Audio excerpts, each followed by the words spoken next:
Makadi vana vechikoro, zita rangu ndinonzi Sema Garuwa.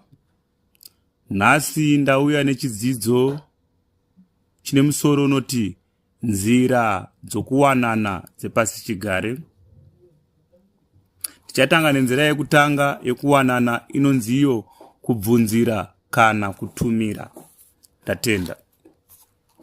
Nzira yokubvunzira kana kutumira ndiyo nzira chaiyo yakakodzera kushandiswa pakuroorana kwavatema. Ndiyo nzira inonyanyoshandiswa mazuva ano nekare kose. Ndiyo nzira tsvene inoratidza wirirano yakazara pakati pemusikana nomukomana. Nzira iyi ndiyo inofarirwa navasikana vazhinji navabereki vavo. Haina kumanikidza mukati.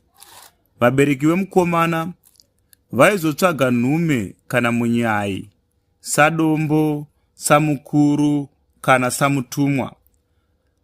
Panobvunzirwa pose panofanirwa kuva nomunyai anofambisa nhau dzokuroora.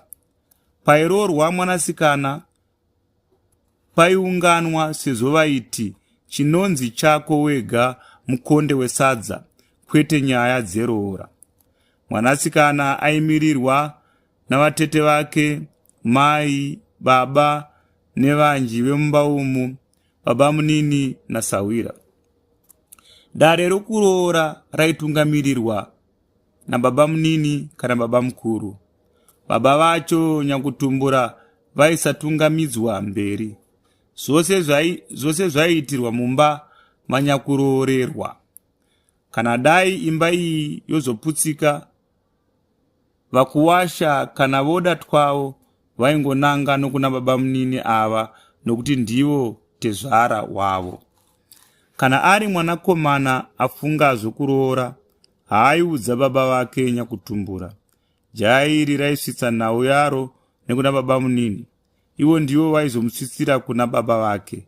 Nevanji aifanirwa kuvepo pairoorwa hanzvadzi, kuzoitira mangwana sezvo aizotora zita rababa vake kana vachizenge vafa.